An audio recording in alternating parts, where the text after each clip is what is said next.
నిజంగా మనం ఇంత సఫర్ అవుతున్నామా అనేది నాకు నిన్నటి వరకు తెలియలేదు. ఇక్కడున్న మా మెడికల్ ఆఫీసర్స్ అడుగుతున్నాను, నిజంగా మనం ఇన్ని ఉన్నాయా అని. నేను ఎప్పుడు కూడా పిహెచ్సిలో గ్రౌండ్ లెవెల్ లో ఉన్న ఇష్యూస్ నే చూసేదాన్ని ఎప్పుడు కూడా. ఐ మీన్ ఇప్పుడు మనం 9 to 4 జాబ్ అనుకుంటాం, ఇప్పుడు సూపర్వైజరీ స్టాఫ్ ఉంటారు, వాళ్ళతో ఉన్న ఇష్యూస్ కానీ, సచివాలయం ఏఎన్ఎంస్ తో ఉన్న ఇష్యూస్ కానీ, ఇలాంటివన్నీ చూస్తున్నప్పుడు ప్రతిదీ ఎట్లా ట్యాకిల్ చేయాలి అనే ఇష్యూసే చూసాను. కానీ ఇక్కడికి వచ్చాక మనము ఎంత దీనస్థితిలో ఉన్నామనేది ఇప్పుడు నాకు కనబడుతుంది. అది ఎలా అంటే టైం బౌండ్ ప్రమోషన్స్ కానీ, అంటే అల్టిమేట్ అయితే ట్రైబల్ అలవెన్స్, ట్రైబల్ డాక్టర్స్, అది కాకుండా టైం బౌండ్ ప్రమోషన్స్ కానీ, సీనియర్ డాక్టర్స్ కానీ, ఇలా ప్రతి ఒక్క ఇష్యూ కూడా. అండ్ నా వరకు నేను ఏం చెప్తానంటే, పిహెచ్సిలో మేము ఫేస్ చేసేది యూజువల్ గా మనం 9 to 4 ఓపీ చూసుకుంటాం, రిపోర్ట్స్ ఏవైనా చేస్తాము, ఇవన్నీ మాట్లాడుకుంటుంటాం కదా. 4 అవ్వగానే ఫోన్లు వస్తాయి. అది కూడా ఎట్లా అంటే మా డిఎంఎఫ్ ఆఫీస్ లో ఉన్న సూపర్వైజరీ స్టాఫ్ నుంచి, డాక్టర్ గారు మీ వాళ్ళు అది చేయలేదు చేయించండి, మీ వాళ్ళు ఇది చేయలేదు చేయించండి, ఏఎన్ఎంస్ రెస్పాన్స్ చేయలేదు చేయించండి. ఈ ఇష్యూస్ అన్ని విన్నప్పుడు కూడా ఓకే, ఇవి మనం ఉన్నదే వాళ్ళతో చేయించడానికి కదా అని అనుకునేదాన్ని. బట్ ప్రతి చిన్న ఇష్యూ కూడా ఏదైనా సరే సర్టన్ టైం బీయింగ్ మనకంటూ ఒక ప్రైవేట్ లైఫ్ లేకుండా చేస్తున్నారు కదా అనే ఫీలింగ్ ఉండేది. కానీ ఇక్కడికి స్ట్రైక్ వచ్చాక దాదాపు మనం 2 weeks నుంచి డాక్టర్స్ అంతా సఫర్ అయ్యేది చూస్తుంటే అసలు నేను ఇన్ని రోజులు ఒక డెల్యూషన్ లో బతికానేమో అని అనిపిస్తుంది నాకు. ఎందుకంటే లిటరల్లీ నేను ఎప్పుడు కూడా ఈ ఇష్యూస్ అన్ని కూడా మా డాక్టర్స్ చెప్పినప్పుడు విన్నాను, కానీ ఇప్పుడు నేను చూస్తున్నాను మీ అందరిలోనే. అసలు మాటలు కూడా రావట్లేదు, ఎక్స్పెక్ట్ చేయలేదు ఇంత సఫర్ అవుతున్నారా మన వాళ్ళు అనేది. మా వంతుగా మేము యూనిటీగా ఉండడానికి ట్రై చేయాలి అనేది నాకు ఇప్పుడు కనబడుతుంది. ప్రతి డిస్ట్రిక్ట్ లెవెల్లో కూడా డాక్టర్స్ సజెషన్స్ ఇచ్చే వాళ్ళు ఎక్కువ ఉన్నారు, చూస్తున్నాం మేము ప్రతిరోజు.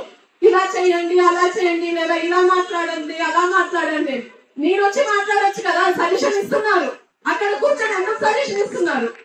ఇక్కడ ఉన్న వాళ్ళు మాట్లాడలేనప్పుడు అక్కడ ఉన్న వాళ్ళు వచ్చి ఎందుకు మాట్లాడలేకున్నారు? రండి, ఇప్పుడైనా కనీసం రండి.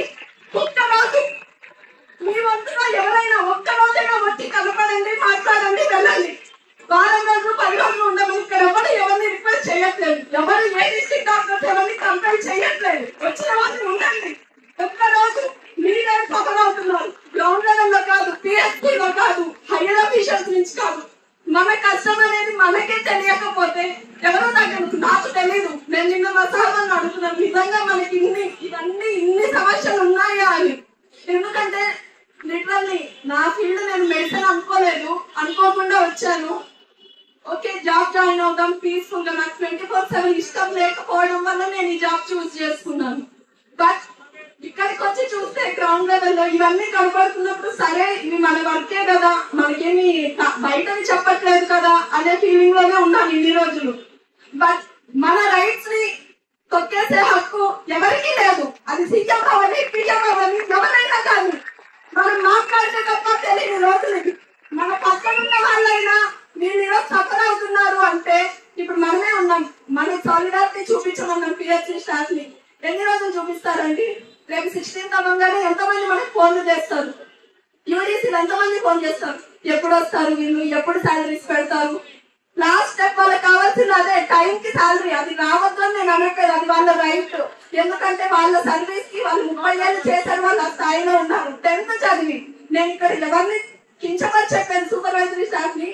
వాళ్ళు 10th చదివి 30 ఏళ్ళు వెయిట్ చేసి ఈ స్థాయికి వచ్చామనే కాన్ఫిడెన్స్ వాళ్ళలో ఉంది. మనం 25 ఏళ్ళు కష్టపడి లాంగ్ టర్మ్ చేసి సీట్ తెచ్చుకున్న వాళ్ళు ఎంతమంది? పీజీ కోసం ఇప్పుడున్న స్టబన్ టైంలో ఇన్ సర్వీస్ లో అయినా తెచ్చుకుందాము అని ఇన్ సర్వీస్ లో జాయిన్ అయ్యిందే మనం పీజీ కోసమే మనం ఇక్కడ జాయిన్ అయ్యింది. ఆ పీజీఏ మనకు రావట్లేదు అంటే మనం ఉండడం ఎందుకు? నోరు మూసుకొని ఉండాల్సిన అవసరం మనకుందా? రండి, ఒక్కరైనా ఒక్కరోజు వచ్చి నేను మాట్లాడాలనుకున్నది మాట్లాడి వెళ్ళండి. ప్రతి ఒక్కరు ఒకరోజు వచ్చినా చాలు.